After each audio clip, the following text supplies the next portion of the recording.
Welcome, everyone, to Cards on the Pond, a baseball podcast, a baseball card podcast, presented to you by us, me, Nate, and Jimbo. How we doing? How we doing? We are doing well. We are doing well. We're doing kind of well. We're doing kind of well. We promised 1 through 10 on the MLB Top 100 prospect list, and that will be coming out, but that's being pushed a couple days because there was some big unfortunate news. And what was that news, Jimbo? Ohtani. Ohtani. Oh, The greatest baseball player we have ever witnessed, putting up a couple of the best seasons we've ever seen. Tears his UCL, partial tear of his UCL in his pitching elbow. Not going to pitch the rest of the season. Didn't say he wasn't going to hit. Still probably could hit, though the Angels are so far out of it, like what's even the point? Probably has the MVP locked up, honestly, even if he doesn't play the rest of the year. He's already almost at 10 wins above replacement for a player, and there's still like 40 games left. So, or maybe 30 something games left. So he's probably got MVP locked up. He probably doesn't need to play the rest of the year, but he's guaranteed not pitching. And so my question for you, Jimbo, aside from obviously disappointment and also the Angels totally choosing the wrong move, the Angels saved some team from paying 3 top 100 prospects and then ending up with an injured Ohtani. Like, that would have been brutal for the acquiring team. But they messed up big time. They're looking to sell. It was just announced that Art Moreno is looking to sell yesterday to 23rd. Ohtani goes down with a partial UCL tear or a full UCL. I think it was partial. It was partial. Mike Trout ends up back on the IL 48 hours after coming off of it. Oh. Is there a more depressing thing to be than an Angels fan right now? Because I don't think so. That's brutal. That's tough. Honestly, though, I think going into it past the deadline, I think the Angels kind of knew, even with the full healthy Ohtani, the random additions they made, they still weren't good. They still weren't good. And yet they went for it. And I think they had to because, you don't want to be the team that trades Ohtani. No. Right? That'd be tough. That would be very tough, especially with how their franchise has gone the last 15 years. If I can guide this to football for 2 seconds, people make fun of the Packers and say the Packers wasted Brett Favre and Aaron Rodgers' careers for only having 2 Super Bowls out of 30 years of MVP Hall of Fame QBs. What the Angels did was much worse. Yeah. Hey, I don't even want to think about that because think about the Tigers back in the day, the Cy Young MVP years from Verlander, Miggy Triple Crown MVP years, all these great pitchers combined in one, and Prince Fielder, Anibal Sanchez, all that good stuff. At least you can't say you had the 2 best players in the game, bar none. Yeah.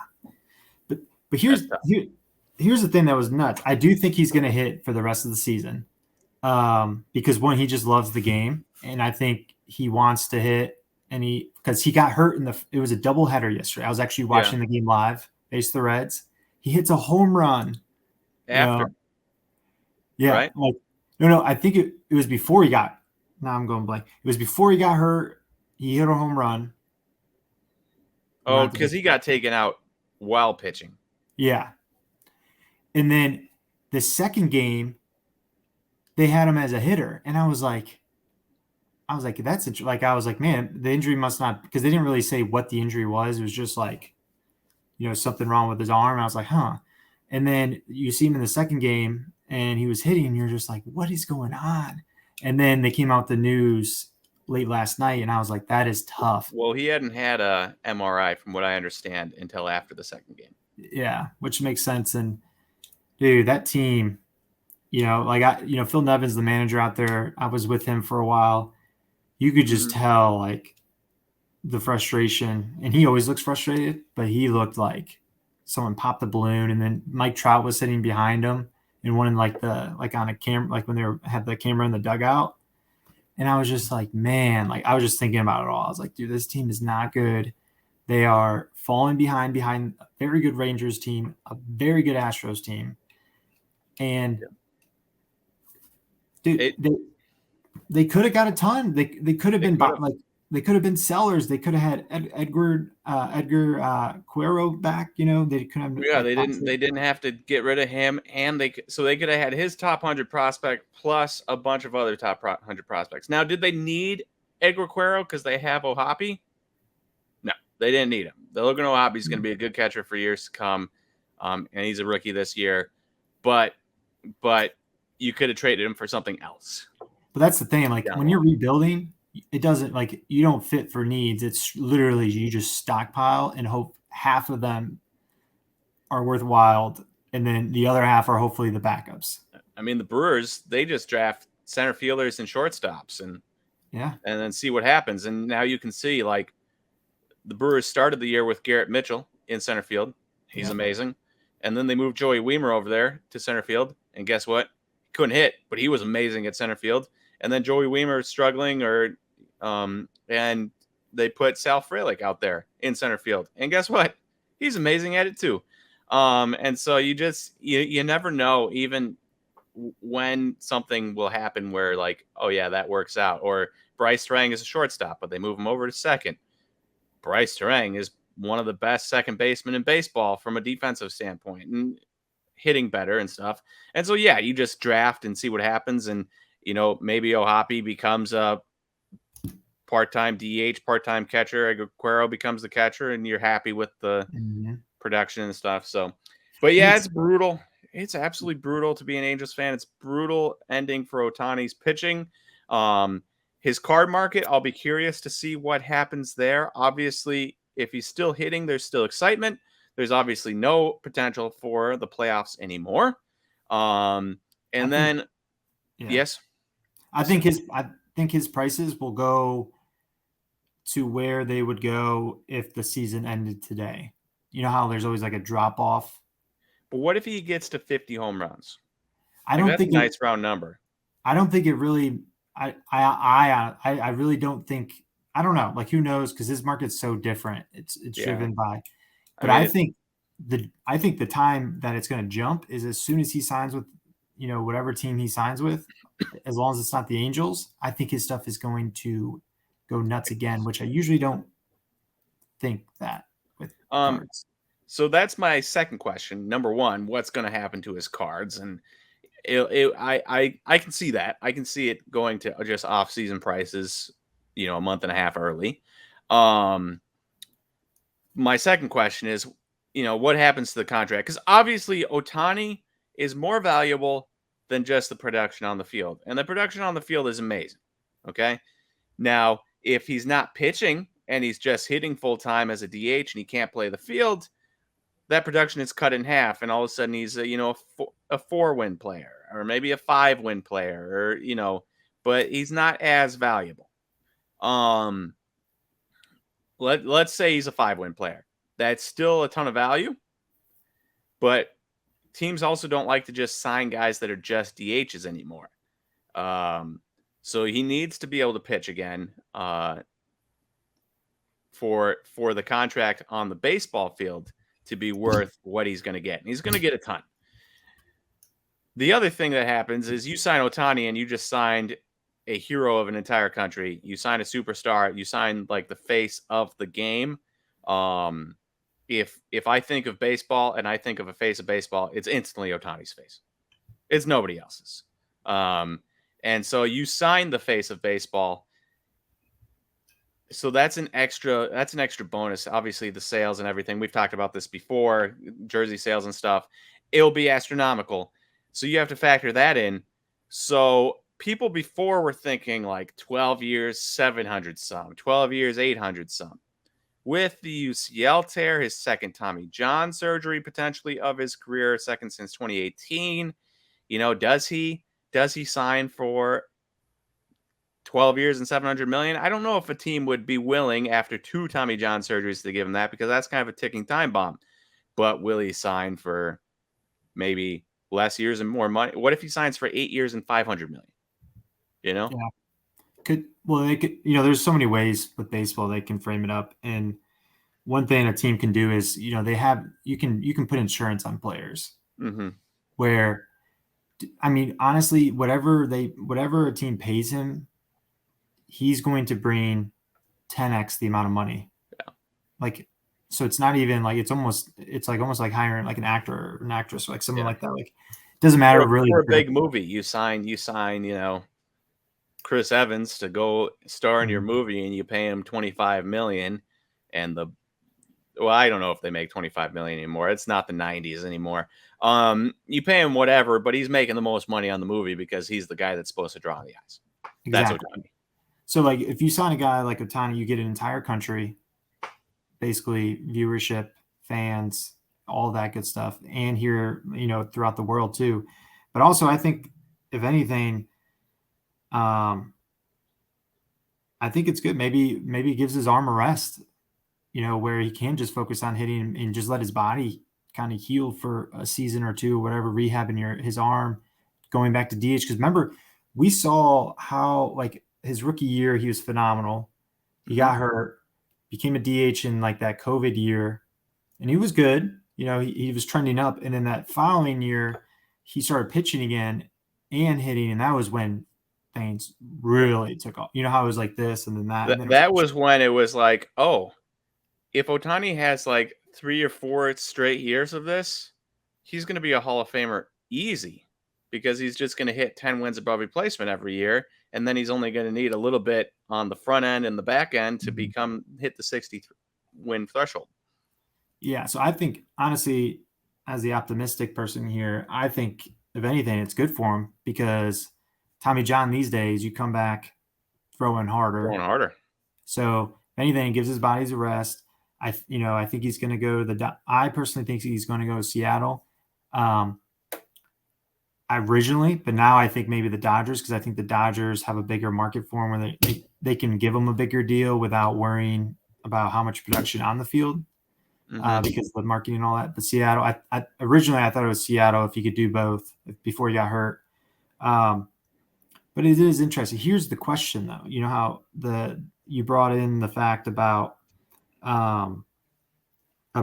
you could have a player that's really good, and it's so hard to win it all in any sport. And I remember back in the day, you asked me, you were like, if the Tigers were rolling, top of the line, whatever, would you trade like a Jackson Cheerio, whatever, blah, blah, blah, blah, 3 big prospects for an Ohtani for half a season? We debated that. And even the Tigers. And you said yes. And I was like, I don't think I could.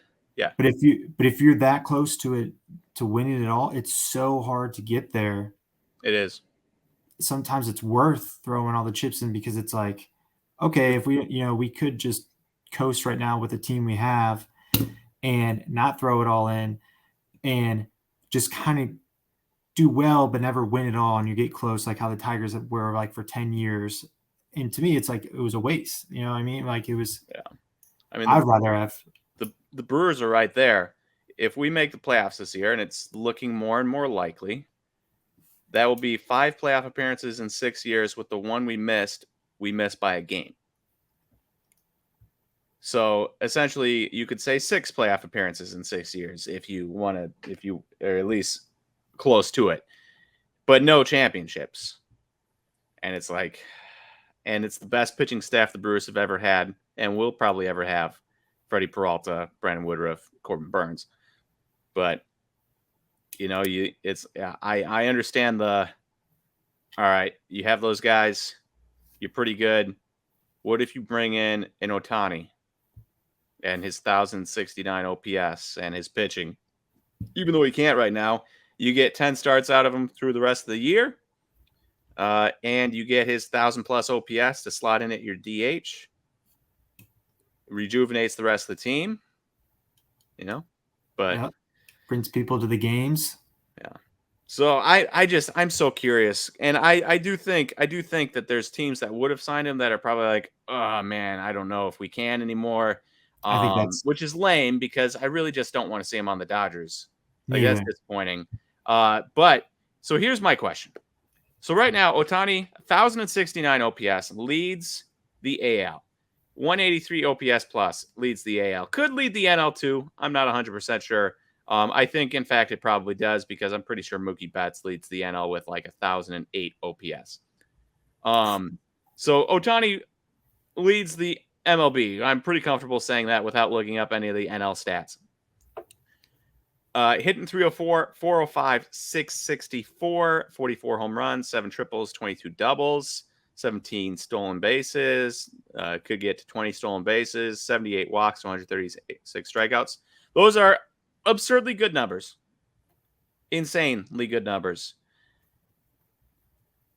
How much do you pay for that on the market if he never pitches again? If he never does? Yeah, and how much is that or what if he became a closer? What if people are like, we can't have him start. Let's have him be our closer and also DH. Like a Josh Hader role back Yeah. in the day? That could be interesting. It would still be worth a ton of money. I personally value those guys way more than probably anyone else might. Like Josh Hader when he was going the 2 or 3 innings. Yeah. More than anything. Like even more than a closer, honestly. Johan Duran tried to do that yesterday against the Brewers. It did not work out. 2 innings, gave up the winning run, gave up the walk-off single, infield single. Yeah, it happens. Some guys mentally, but that would be very interesting. I don't know. Well, I think if he couldn't pitch ever again, and what will he play in the outfield at all? Oh, see, that's a good point because if he doesn't pitch, he becomes an outfielder, and he becomes a probably very good outfielder. Very good, like a way above. Yeah, that's a good point. I didn't think about that. It was just like, oh, he's a DH. But if he doesn't pitch again, or if he just becomes like a multi-inning reliever or something, yeah, you probably chuck him in the outfield at that point. And if he's getting defensive value and he's super fast, he's one of the fastest guys in the MLB. Oh. And imagine his 6'4" Ohtani running up to the fence, robbing home runs and such. Yeah, dude. I don't know. Like, I think, whatever Judge got, I would say probably add 2 or 3 years on it, whatever Judge got, but add years to it, with the average yearly salary on top of that. I don't know. I think for me, if he doesn't cross the $50 million a year mark, I'll be shocked. Oh yeah. I think he has to cross the $50 million a year mark. Unless he gets like 15 years or something. And the only reason why they would give him that is to spread it out. But a lot of times which would be insane because paying anybody to their age, if we've learned anything from Pools, paying anybody, because Ohtani is 28 right now, paying him through age 43, that's a poor choice. So, but I mean, you pay for the condensed. You really just pay. You know what I mean? Like, I know. Instead of paying $50 million today and then $50 million age 43, I'd just rather pay $70 million today. What? I'd rather get it out of the way, pay that money. If you're rich enough to pay him that much money doesn't mean anything. Nah, that's not true. Even if you have a ton. If you're the Dodgers or the Yankees, you're still going to field a good team around Ohtani. Yeah, but you never know what what the league might do in the future. They might raise like the luxury tax, all that random stuff, You might change rules around. You'd rather have the flexibility. Guaranteed. I don't know. I watched the Mets do the Mets things. Now they're trading guys away, but they're paying them to leave and get prospects. It's like some of these teams, I don't know. It just doesn't seem like they care about money. Yeah. There are some few. Let's move on from Ohtani real quick just to talk about Mookie Betts. Yes. Because back in May, I don't know if you remember this far, Jimbo, but back in May, everyone and their mom declared Mookie Betts or Ronald Acuna Jr. to be the MVP of the National League. Right? Amazing April, amazing May. And he's been good since, but he was the guaranteed MVP of the league. Well, what do you know? Mookie Betts is now. Let's pull up his stats real quick here, because Mookie Betts is now past Ronald Acuna in WAR for starters. He has also passed Acuna in OPS. Pulling up complete stats here. This won't show everything because I need it to be MLB.com for the sake of showing up-to-date stats. Baseball Reference won't show up-to-date stats.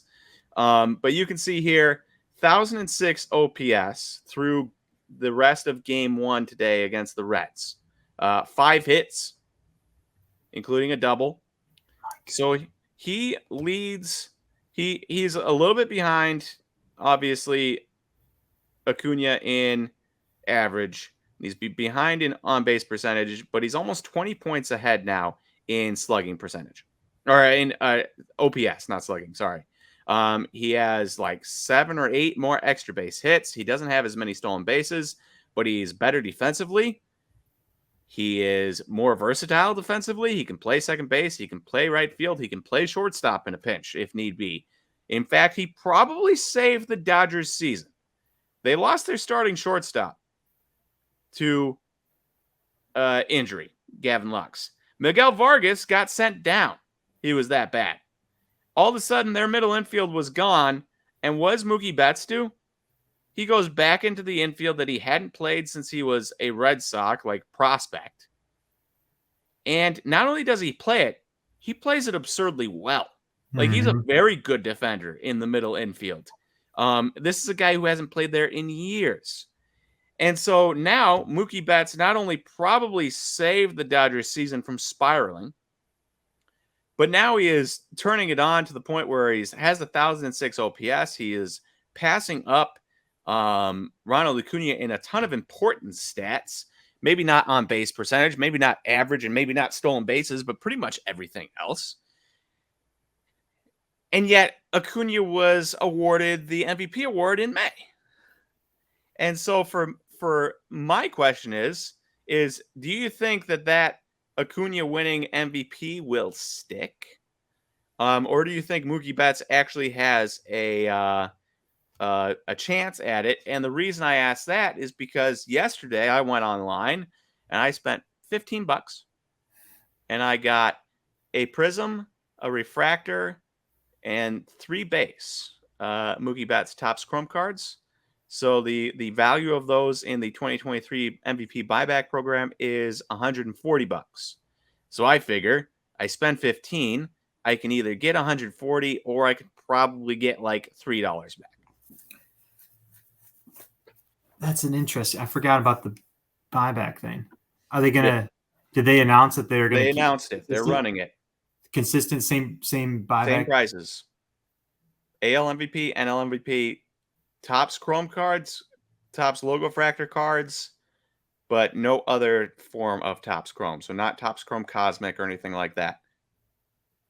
I will be running some numbers tonight. I didn't realize this, and I would just figure out if there's a hedge play, if there's any margin available.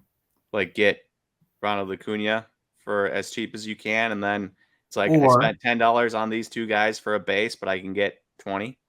Yeah, well, that's not really the route I was going. Hedging in a different form. Way. There's a lot of different ways. But that is interesting on that. If you truly believe in him, absolutely. I mean, he's killing it.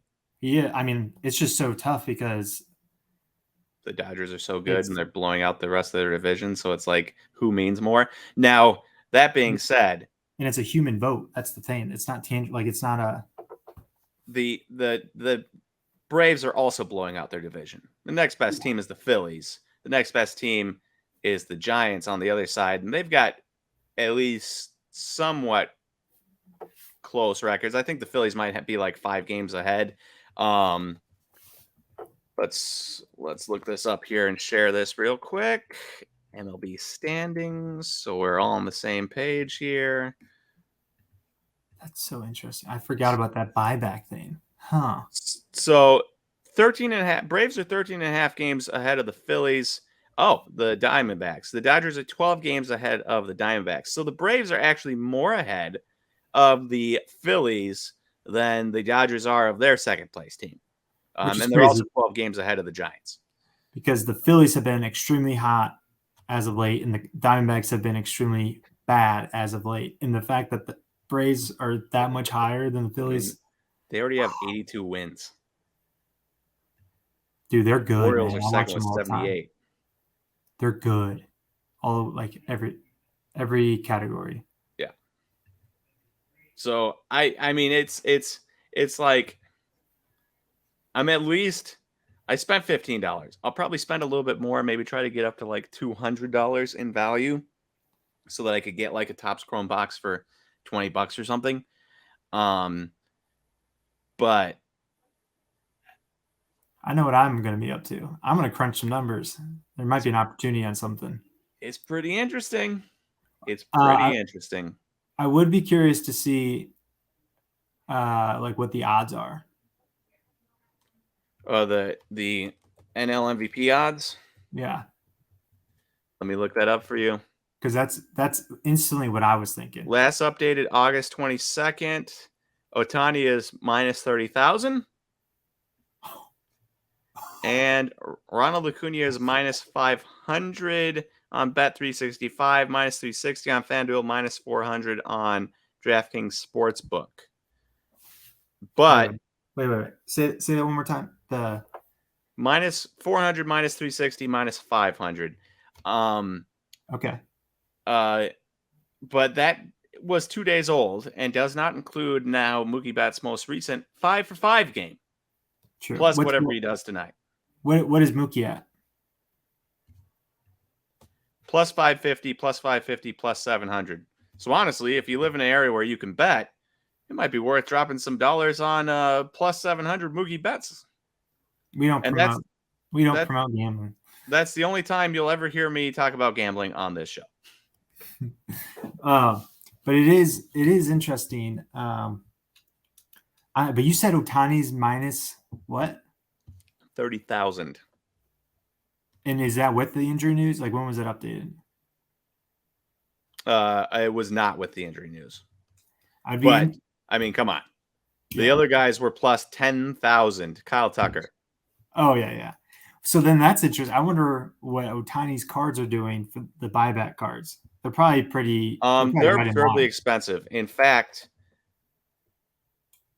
a lot of them were more expensive than the buyback prices.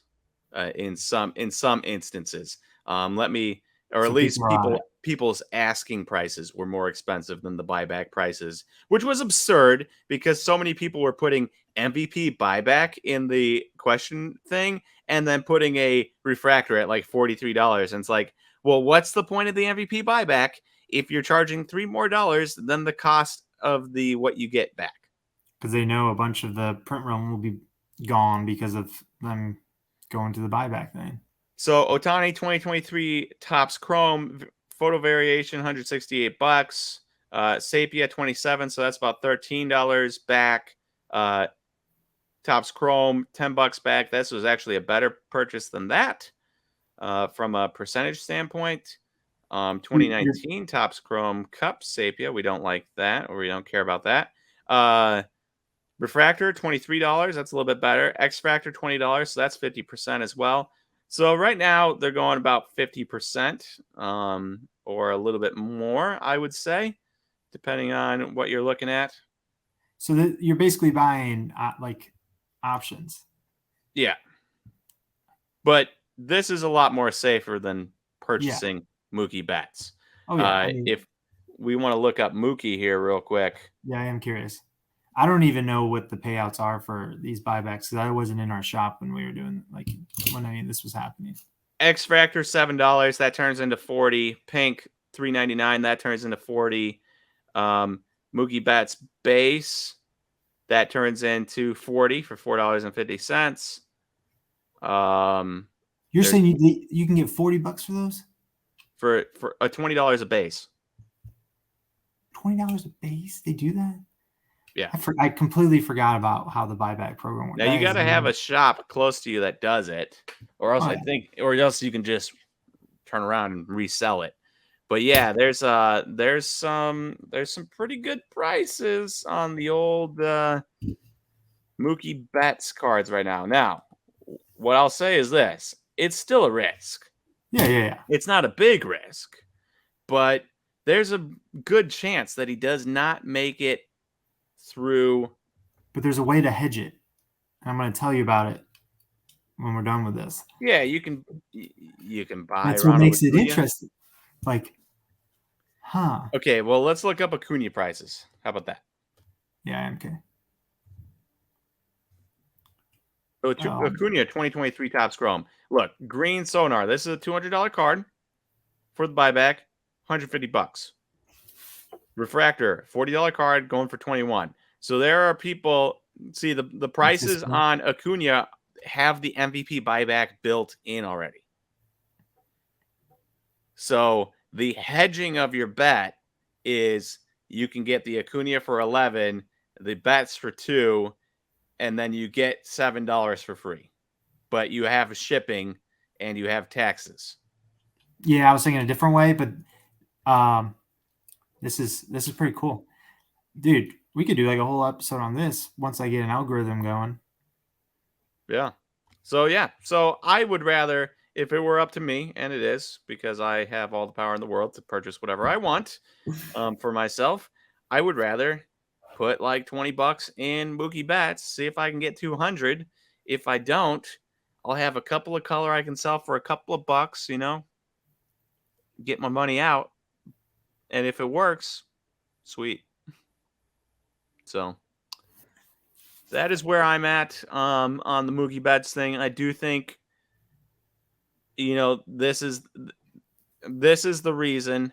This is the reason right here why you don't crown somebody MVP in the first couple months of the season. Do you still have the odds up? Like, who was the third best odds for NL? Freddie Freeman, which is an issue. That is an issue. Teammate.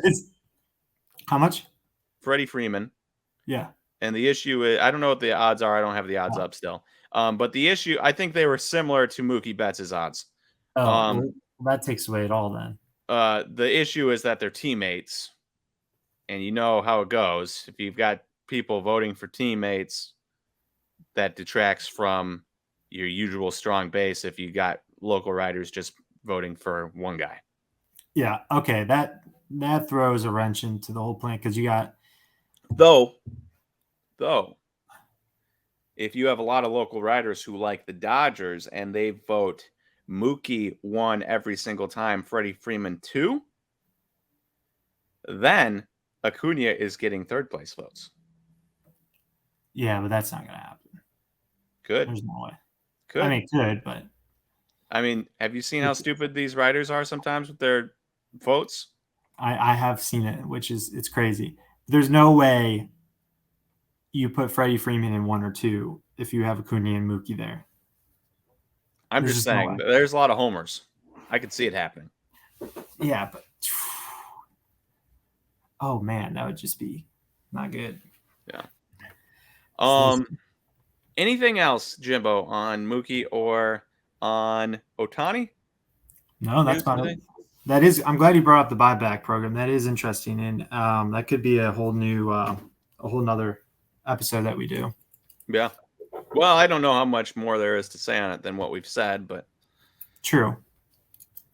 It's just that's something. It's a gamble, and Topps is putting it out there and being like, just hold on to the cards, hold on, and it's like, okay, the buyback program was pretty cool last year when it was unexpected, and it's like, oh, look at all this free money.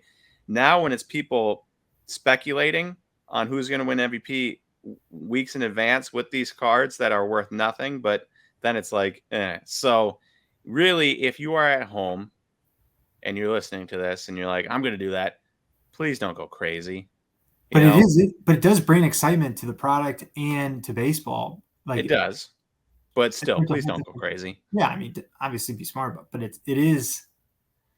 I don't know. It's more of a, people speculate what prices will be if someone wins an MVP. Like, let's say you're speculating Acuna to win, you buy his cards, and at the end of the season, his cards go down. This is like like it's a tangible. If he wins this, this is what happens price wise. It's like it makes more sense than yeah. Yeah. I don't know. I get you. It is I got interesting. nothing else. I I find gotta it think. fascinating. I just don't. I wish they had just kind of like not announced anything and just let people wonder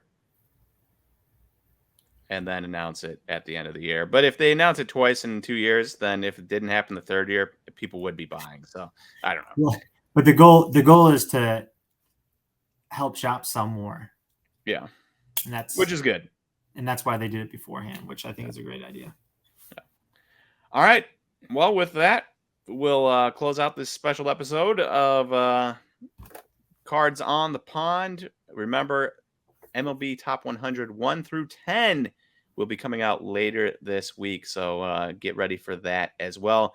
Thank you, everyone, for listening to today's episode. Thank you, Jimbo, for watching or conversing with me. Yeah. And we'll talk to you all next time. Deuces.